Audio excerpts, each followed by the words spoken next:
본 콘텐츠는 경기도 경기콘텐츠진흥원 부천문화재단 시민미디어센터의 마을 미디어 지원 사업을 통해 제작되었습니다.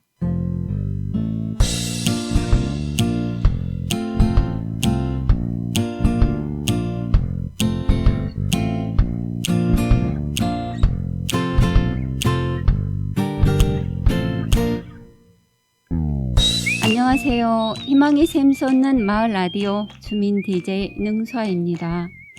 얼마 전 장맛비가 전국의 농어촌을 휩쓸어 여러 지역들이 큰 피해를 입어 마음 아픈데요. 상심이 크시겠지만 부디 힘내시고요. 수재 이재민들의 고통을 내 부모, 내 형제의 아픔처럼 여기고 도움의 손길을 주신 전국의 자원봉사자분들 고맙습니다. 타인의 시름과 고난을 자기 일인 양 달려가 함께 아파하고 기꺼이 도와주는 갸륵한 행동은 아무에게나 있지 않기에 더 고귀하게 느껴집니다. 신은 모든 곳에 있을 수가 없어 어머니를 보냈다고 하죠. 혼자서 감당할 수 없는 어려움을 같이 이겨내도록 친구와 이웃을 보낸 게 아닐까 생각해보는 시간입니다.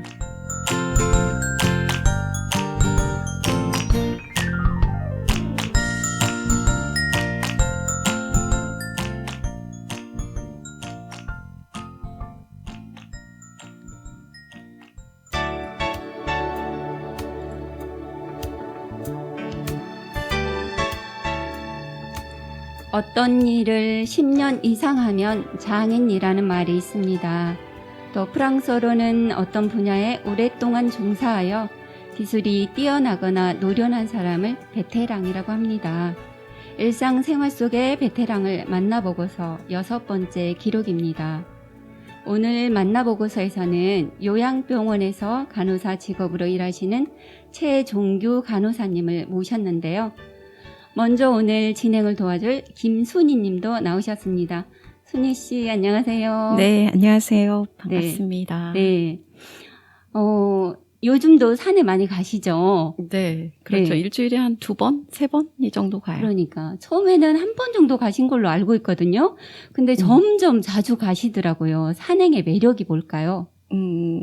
지금은 날씨가 좀 덥긴 한데요. 네.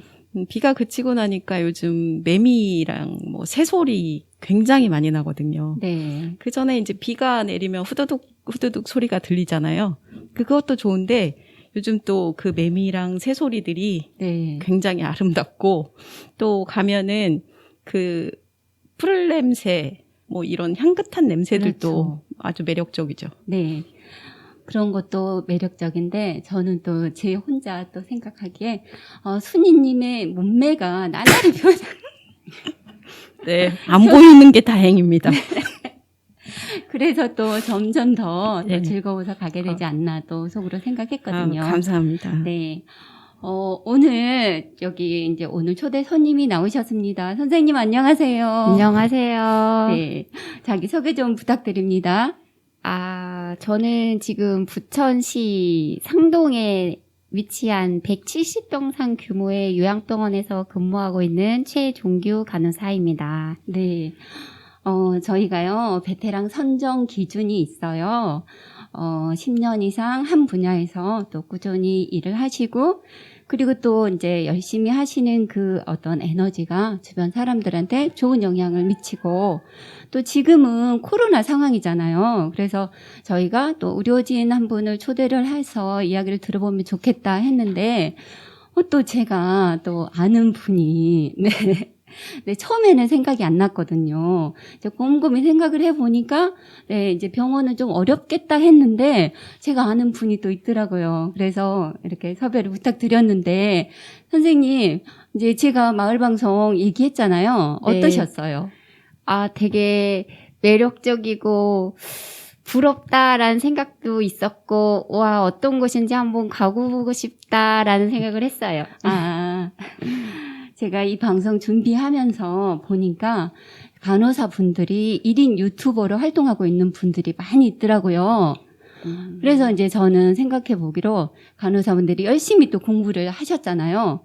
그래서 현직에서만 이렇게 이제 그 활동을 하기에는 좀 뭔가 좀 미련이 남는다. 네, 뭔가 할 얘기가 많다. 그런 식으로 저는 받아들였거든요. 그래서 오늘 선생님도 하실 말씀이 또 많을 것 같아 기대가 됩니다. 네. 네. 그런데 저희가 또 조금 전에 안다는 얘기를 했잖아요. 우리 네. 어떻게 알게 됐나요? 저희 아이랑 우리 전명희님 그 아이랑 같은 초등학교를 다녀서 그 초등학교에 책사랑 어머니회가 있었어요. 그래서 아이들에게 일주일에 한 번씩 동화책을 읽어주는 그런 봉사활동을 어머니회 봉사활동을 했었거든요.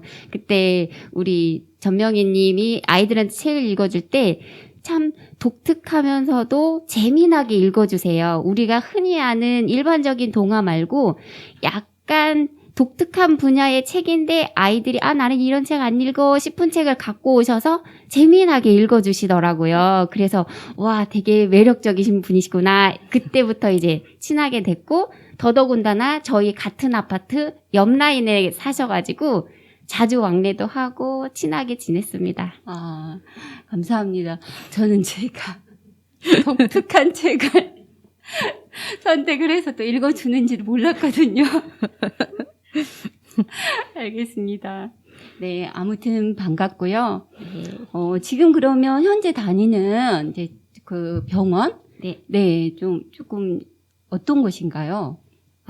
제가 근무하고 있는 요양병원은 주로 뇌출혈로 이제 뇌졸중에 걸리셔서 편마비가 있거나 거동이 불가능하시거나 연세가 있으셔서 혼자 생활을 못 하셔서 누군가의 도움을 필요로 하고 질환이 있으신 분들이 주로 입원해 계신 또 다른 이제 치매에 있으신 어르신들도 계시고 또 네. 수술 후에 또 재활이 필요하셔서 요양과 함께 더불어 재활을 하시는 분들이 주로 계신 요양병원입니다. 네. 알겠습니다. 이제 요양병원이 또 갈수록 많이 또 생기고 있더라고요. 우리 주변에도 많이 있고. 노인 인구가 네. 점점 늘어나다 그러니까. 보니까. 네. 그런데 주변에 보면은 요양병원은 있는데 요양원은 약간 좀 이제 좀 외진 곳에 많이 또 있는 것 같아요. 근데 요양병원하고 요양원에 어떤 차이가 있을 것 같아요. 성격이나. 네. 그 얘기 좀 잠깐 해주세요. 요양병원하고 요양원의 가장 큰 차이점은 네. 의료진이 있고 없고의 상주하고 상주하지 않고의 차이예요. 네. 요양원은 의사와 간호사가 상주해 있지 않아요. 아. 의사가 촉탁의라고 해서 2주에 한 번 요양원을 방문해서 어르신들을 봐주고 가고 간호사라고 간호 인력이 있지만 실질적인 간호 면허를 가진 사람은 찾기 힘들고 대부분 간호조무사가 한두 명 정도 근무를 해서 어르신들을 보는 곳이고 네. 요양병원은 말 그대로 의사와 간호사가 24시간 상주하면서 환자들의 상태에 따라서 즉각적으로 대처를 해주고 치료해주고 그렇게 하는 곳입니다.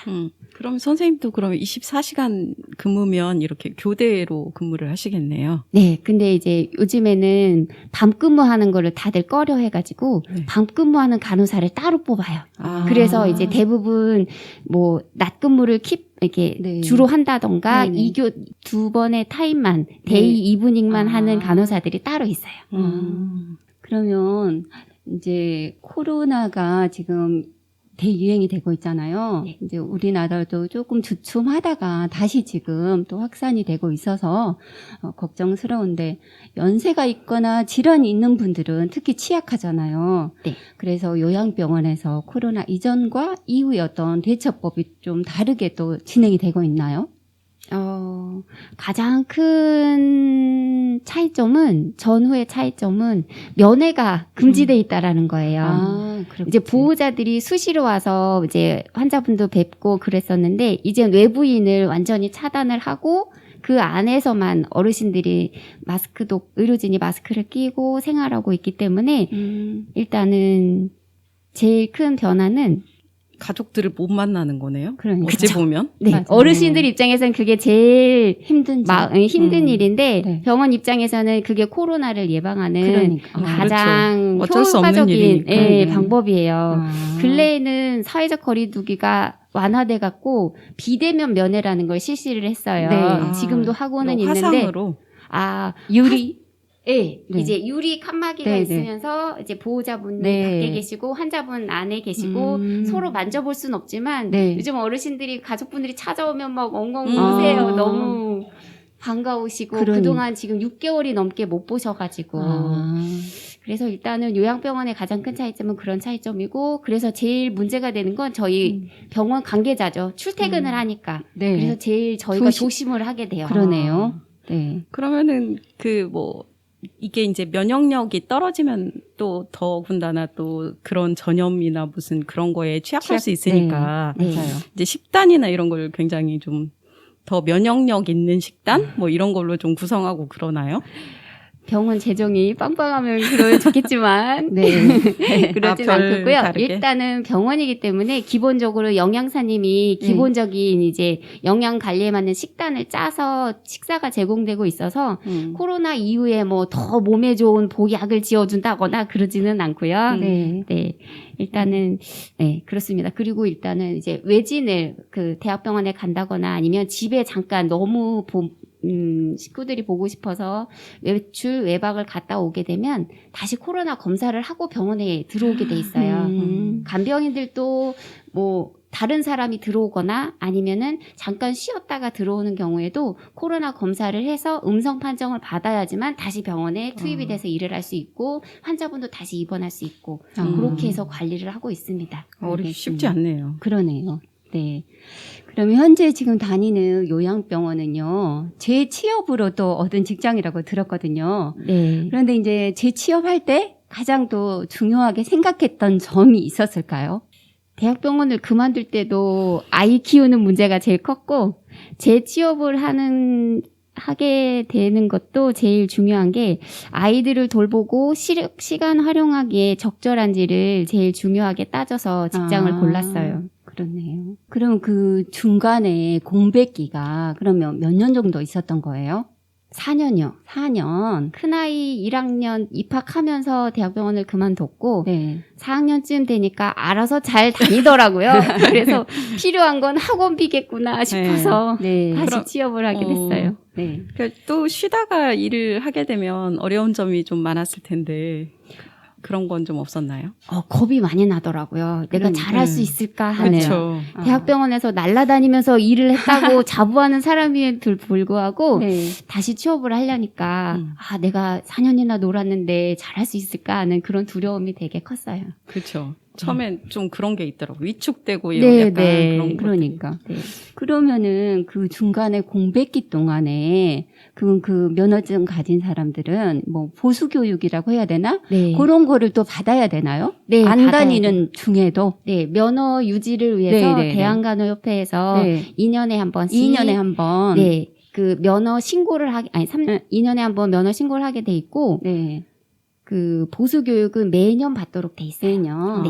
아. 왜냐하면 언제든 취업할 수 있게끔 지식적인 면에 그러니까. 있어서는 늘 잊지 않게 갖추고 있어야만 있어야 되기 되니까. 때문에 네네. 보수 교육은 매년 받고 있어요. 아. 그러면 조금 전에 처음 직장 얘기 나왔잖아요. 대학병원. 그 대학병원은 아무나 못 들어간다는 이야기가 또 있더라고요. 실제로는 어떤가요? 그 서류 전형에 성적 제한이 있나요? 당연히 있죠.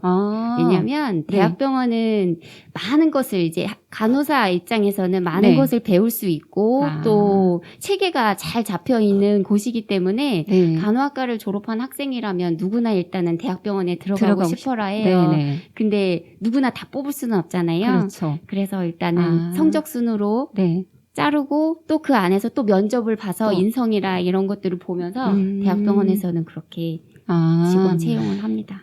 그러면 따로 시험은 안 보고 일단 서류하고 면접. 네네. 학교 때 성적으로. 그러니까 들어가니까. 네. 알겠습니다. 근데 이제 그 간호학과 그 이제 실습 시간이 네. 1000시간이라고 들었거든요. 정확하게 따져보질 않았어요. 그러면 그 실습이 그러면은 이제 딱 이제 뭐 3학년 이후 아니면 4학년 뭐 중간에 뭐 이렇게 하는 게 아니라 중간중간 있어요? 저 같은 경우에는 네. 3학년 때부터 실습과 학교 수업을 병행을 같이? 했어요. 3, 4학년 2년 동안 실습을 하는 거죠. 네. 이제 일주일 동안 수업을 하고 또 이제 실습 기간을 2주, 3주 아니면 한 달 요렇게 잡아서 하는 경우도 있고요. 그러면 그 실습이 또 시간이 길기 때문에 그리고 또 이론으로만 배우다가 막상 또 현장에 가면은 마음가짐이 또 달라질 것 같거든요. 어땠나요? 저는 개인적으로 실습 나가는 게 되게 좋았어요. 재미있고. 네. 왜냐면 학교에선 책으로만 보다가 그 실습을 나가면 실제적으로 몸을 움직이고 소리를 내고 또 내가 할 수 있는 일들이 하나둘씩 늘다 보니까 실습 시간이 제일 재미있었던 것 같아요. 근데 실습은 늘 긴장의 연속이었어요. 네. 근데 개인적으로는 병원 실습보다는 보건소 실습이나 정신병원 실습, 꽃동네 같은 특수한 곳에서 한 실습들이 네. 저는 기억에 많이 남아요. 병원에서는 수술실에 3시간을 꼬박 못 움직이고 서 있었던 일이 그러니까요. 기억이 나요. 감염 우려 때문에 움직이지를 못하겠더라고요. 그래서 허리 끊어주는 줄 알았어요. 그래서 제가 수술실을 지원 안 했는지도 모르겠어요. 힘든 일이겠죠. 네. 그러면은 그 공부하실 때는 특별히 막 어렵다 하시는 과목이 있었을 것 같은데. 다 어려웠어요. 다 어렵지만 그 중에서도 병리학, 뭐 양리학, 뭐 이런 네, 게 네. 특히 어려웠다고 뭐 다른 분들 네. 얘기 그러더라고요. 모든 학은 어렵습니다. 네, 그런 것 같아요. 근데 이제 보통 그 용어들이 병원에서 쓰는 용어들이 막 영어가 많잖아요. 약자도 많고. 그래서 저는 이제 기본적으로 영어를 조금 잘하시는 분들이 유리할까? 그런 생각을 하거든요. 어떤가요? 유리할 수는 있겠는데 저는 제가 고등학교 때 배웠던 영어의 100분의 1도 반영이 안 된 것 같아요.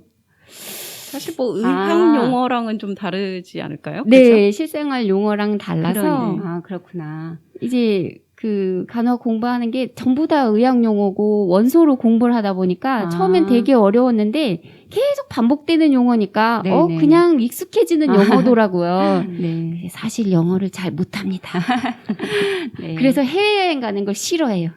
일상 회화나 의학 용어는 별개라서. 네. 알겠습니다. 그래도 이제 저희보다는 기본적으로 잘하실 것 같네요. 네. 그러면 처음 이제 간호사 하시면서 맡은 업무라고 할까요? 네. 어느 곳에서, 어느 과에서 일을 하셨어요? 저는 주로 암 환자들이 있는 내과 병동에서 일을 했어요. 네. 그런 모습을 보면 좀 뭐 우울하거나 뭐 그러진 않으셨나요? 대부분 이제 환자분들의 마지막 임종이 있는 병동이기 때문에 처음에 신규 때는 그런 것들이 좀 힘들었어요. 매일은 아니지만 사람이 이제 하늘나라로 늘 가시니까.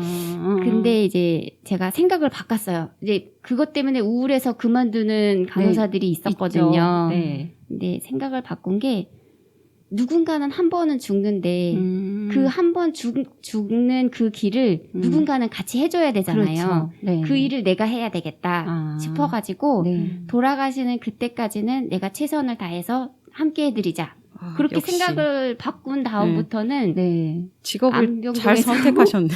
네, 일하는 게 힘들지 않았어요. 네. 암병동에서만 8년 일했고 네네네. 암센터에서 한 3년 일했고 아. 주로 암 환자밖에는 그러니까 몰라요. 어려운 곳에서 일을 하셨네요. 그러면은 처음에 이렇게 배치될 때 어떤 선호 병동이나 기피 병동 이런 거에 대해서 병원 측에서 이렇게 여쭤보기도 하나요? 그런 게 고려가 되나요? 네, 일지망, 이지망 이런 거, 네, 선택을 일단은 쓰도록 하고 최대한 맞춰주기는 하더라고요. 그렇구나. 네. 그러면은 그 나이팅게일 선서 있잖아요. 네. 그거는 어느 때 하셔요? 저는 간호학과 4학년 때 했어요. 4학년. 졸업식 이전에 그 나이팅게일 선서를 하면서 핀 수여식이라고 그래서 간호사를 상징하는 그런 상징물을 이제 하나씩 받아요? 수여 받으면서 네네. 이렇게 행사를 했던 것 같아요. 그러면은 저도 뭐 1년에 몇 번 피를 뽑긴 하는데 이건 좀 재밌는 질문인데 네. 뭐 그 혈관이 잘 찾아지는 그런 혈관이 따로 있는 건지 궁금했거든요. 맞아요. 그런 타입이 따로 있어요. 아무래도 건강한 남자가 젊은 남자가 제일 찾기 좋겠죠. 혈관 어르신들은 네. 혈관이 가늘고 구불구불하기 때문에 아. 주사 놓기가 너무 힘들어요. 근데 힘들구나. 가늘어도 고드면 탄력이 있으면 놓기가 네네. 좋고요. 아. 네, 그런 차이점이 있어요. 그러면 요즘 이제 매체들 사이에서 간호사들 사이에 학생들 왕따 당하듯이 이제 태움이란 용어가 또 나오더라고요. 네. 실제로 태움에 대한 경험이 있을까요? 어려운 문제인데. 입사하면서부터 한 1년 반 정도 아. 병원 건물이 이 네. 모퉁이만 돌면 보이는데 항상 그거 지날 때면 심장이 벌렁거리고 아. 숨을 쉴 수가 없었어요. 그래요? 네. 근데 그 태움이 간호사 어떤 개인의 인성에 국한된 게 아니라면서요? 네. 태움은 성격이 좋은 사람은 안 태우고 성격이 나쁜 선배 간호사는 아래 간호사를 태우고 그런 문제는 결코 아닙니다. 네. 아. 업무 가다와 신규 간호사를 위한 체계적인 충분한 교육이 있지 않기 때문에 네. 나타나는 현상이라고 볼 수밖에 없어요. 그런. 환자의 생명을 다루는 병원에서 교육도 이루어지기 전에 환자를 돌보는 일이 우선시되어야 하기에 신규를 교육하기보다는 산적해 있는 일을 처리하기에도 너무 버거운 근무 시간이기 때문이죠. 간호학과에서 학교에서 배웠다고 해도 병원 임상하고는 또 천차만별이기 때문에 학교에서 배운 것만으로 바로 병원에서 일을 할 수는 없어요. 그렇죠. 그럼요. 경영학을 공부했다고 회사 가서 일 잘하는 거 아니거든요. 맞아요. 그래서 분명 이제 간호사, 선배 간호사로부터 교육은 받아야지 일을 할 수가 있는데 가르치는 선배 간호사 입장에서는 내일도 있는데 그러게. 누군가를 또 가르치면서까지 일을 하기에는 너무 버거운 부담. 일이고 네, 그래서 부담이겠죠. 병원에서는 프리셉터와 프리셉티 가르치는 간호사와 가르침을 받는 간호사를 이제 짝을 지어줘서 네. 교육이 이루어지고 있는데 실질적으로 프리셉터한테는 담당 환자 수를 줄여줘서 오히려 이제 간호사를 교육하면서 환자를 돌볼 수 있게 해주면 좋은데 현실적으로 그게 잘 이루어지지 못하기 않으니까. 때문에 이중으로 그렇죠. 후배 간호사 교육까지 그러니까. 담당을 해야 되기 때문에 그게 엄청난 스트레스고 업무 가다고 그러다 보니까 감정이 올라올 수밖에 맞아요. 없고 그러니까 선생님 생각은 이제 이게 사람의 인성 문제뿐만이 아니라 그냥 기본적으로 이제 그 시스템 자체가 바뀌어야지 이런 문제점도 해결이 된다 그렇게 말씀하시는 거죠. 그렇죠. 맞아요. 간호사가 네. 간호사 인원이 충분하면 그런 일이 없을 텐데 환자당 간호사 수가 적다 보니까 한 간호사가 보는 환자 수가 늘어나면 그렇죠. 그만큼 업무량이 늘어나기 때문에 많아지니까. 그 또 누군가를 교육하면서 그 환자들을 돌보는 거는 할 수가 없잖아요. 근데 그러니까. 교육이 먼저일 수 없는 게 지금 생명을 왔다 갔다 하는 환자들을 옆에 두고 너 이거 이렇게 알려줄게 이럴 수는 없는 문제라서 이게 맞아요. 그러면은 좀 이 문제가 간호사가 좀 행복한 마음을 가지고 있어야 환자들한테도 도움이 되고 그게 고스란히 전달이 될 텐데 계속 이런 문제가 있게 되면은 좀 그러니까. 계속 이 상황이 악화되니까 좀 제도적으로 개선이 될 필요가 있겠네요. 그렇죠. 간호사 충원 문제가 시급하고 어딜 가나 지금 간호사가 부족해가지고 난리잖아요. 그래서 간호사 수가 늘어나고 또 그에 맞춰서 간호사에 대한 대우가 처우가 좋아지면 집에서 놀고 있는 간호사도 병원으로 나올 것이고 임상으로 나올 것이고 그렇게 되면 간호사 수가 넉넉하면 업무량이 효율적으로 운영이 되다 보니까 내가 컨디션이 좋으면 말이라도 더 곱게 나가고 한 번 그렇죠. 만져줄 거 5번 만져주고 주사를 찾을 때도 시간이 넉넉하니까 안 아프게 그건 이제 정확하게 잘 놔줄 수 있겠죠. 어떤 직업도 마찬가지겠죠? 그렇죠. 네, 모든 게 박자가 맞아야지. 그러니까. 네. 근데 이제 간호사가 이제 직접 사람의 어떤 생명을 다루는 직업이라서 또 이제 아까 같은 이제 태움의 어떤 어려움도 있었지만 또 보람이나 자부심이 또 다른 또 직업보다 클 것 같거든요. 특히 이제 선생님은 어느 때 그런 점을 느끼셔요? 저는 이제 간호사 하면 의사가 이제 처방 내리는 거를 시행하는 그런 사람이라는 인식들이 대부분 많이 갖고 계시잖아요. 네. 근데는 저는 의사가 처방하는 거 외에 독자적인 간호 업무가 있다라고 생각을 그렇죠. 하거든요. 네. 그래서 그런 간호 고유의 업무를 했을 때 환자 상태가 뭐 의사 호전이, 처방, 네. 주사 없이도 이제 환자 상태가 호전이 보이고 특히나 지금 일하는 그 요양병원에서는 나의 말 한마디가 교육 한마디가 또 손 한번 잡아주고 마사지를 한번 해준다던가 이런 행위들 자체로서 어르신들의 상태가 좋아지면 그럴 때가 제일 보람이 느끼는 것 같아요. 네, 알겠습니다. 또 할 얘기가 굉장히 또 많으신데 시간은 또 부족하고 그래서 이제 건너뛰는 또 질문도 또 있을 것 같아요. 간호사도 이제 실제로 환자를 보는 그 임상이 적성에 안 맞는 분들이 또 간혹 있잖아요. 네. 그런 분들은 또 어떤 분야에 도전을 할 수 있을지 저는 또 그런 부분이 또 알고 싶네요. 제 친구 중에도 임상을 2년밖에 안 하고 네. 바로 보건소로 간 친구가 있어요. 그렇거나 아니면 학교에 요즘엔 보건교사라고 하죠. 네. 보건교사로 가는 친구도 있고 요즘 젊은 간호사 친구들 중에는 아무래도 안정적인 공무원에 도전하는 친구들이 많아요. 소방공무원. 그래서 소방공무원 시험 준비하려고 요양병원에 오는 남자 간호사들이 엄청 많아요. 공부할 시간이 확보가 되기 때문에 네, 그런 경우도 있고 또 간호사가 진출할 수 있는 직업은 너무너무 많아요. 요양보호사 교육원을 운영하시는 분도 있고 그러니까. 보험 관련 직업에서 네. 이제 간호사를 되게 선호를 하고 그러면은 네. 이제 요즘 이제 진로를 고민하는 그런 학생들에게 너는 이러니까 간호사를 하면 참 잘 하겠다. 이렇게 생각이 드는 그런 어울리는 성격, 네. 성향 이런 네. 분들이. 그거는 제가 말하지 않아도 네. 나는 간호사가 되고 싶어 하는 친구들은 분명히 있을 거예요. 근데 나 간호사 싫은데 하는데 사실 대부분의 간호사가 된 친구들은 나 성적 맞춰서 간호학과 왔어요. 이런 친구들이 대부분이에요. 그래서 제가 생각하는 간호사가 될 만한 성향, 자질 이거는 생명을 존중하는 마음만 있으면 다 된다고 생각해요. 맞아요. 내가 인내심이 부족하고 봉사정신이 부족해도 내가 돌보고 있는 이 사람이 나으려면 나는 더 배워야 되고 나는 더 노력해야 되고 내가 더 한 번 더 참아야 되기 때문에 그 덕목만 중요하게 생각하는 사람이라면 그 누구도 간호사가 될 수 있다고 생각해요. 그래서 나 간호사 싫은데 성적 맞춰 왔어. 난 간호사가 사명이 아니야. 이런 친구들이 있는데 사명은 따로 없는 것 같아요. 좀 대체로 그런 것 같아요. 아이들은 그냥 엄마가 뭐 이거는 취업하기 좋으니까 뭐 네. 해서 오는 아이들도 많은데 다들 누구 뭐 사회복지사도 굉장한 사명감을 가지고 할 것 같은데 사실은 그것도 직업의 일부라고 저도 생각하거든요. 네. 다 마찬가지일 거라고 생각해요.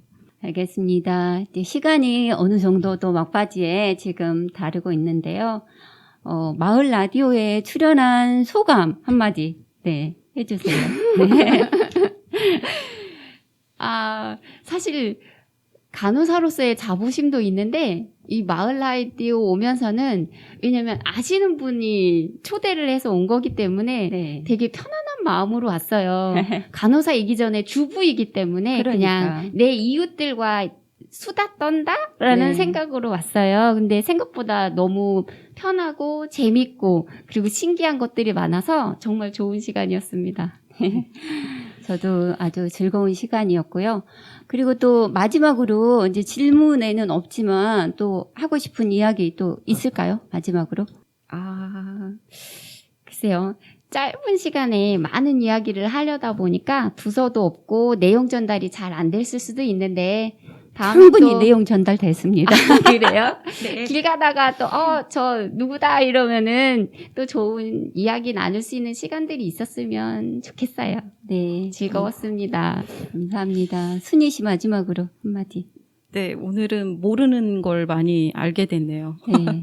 또 다른 또 저한테는 새로운 경험이었고, 예, 또 이제 의료진이잖아요. 어쨌든 네. 요즘 같은 상황에서 일선에서 열심히 일하시는 분께 응원의 박수를 보내드립니다. 감사합니다.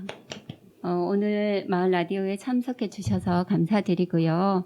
다음번에 또 기회가 되면 또 만나요. 네, 초대해 주세요. 네, 반가웠습니다. 감사합니다. 귀한 시간 내주셔서 감사합니다.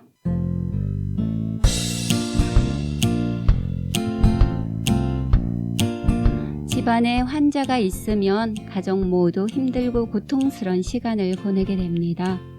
아픈 한 사람이 가족 모두에게 영향을 미친다는 것은 우리 모두가 알고 있죠. 1년 내내, 아니 10년, 20년 환자들 곁에서 친구가 되고 헌신껏 치료해 주시는 의료진 분들의 노고에 새삼 고개 숙이게 됩니다. 잠시 나이팅게일 선서 내용의 일부를 소개하며 오늘 방송 마치겠습니다. 나는 일생을 의롭게 살며 성심으로 나의 간호를 받는 사람들의 안녕을 위하여 헌신하겠습니다. 지금까지 희망이 샘솟는 마을 라디오 주민 DJ 능소아였습니다. 감사합니다.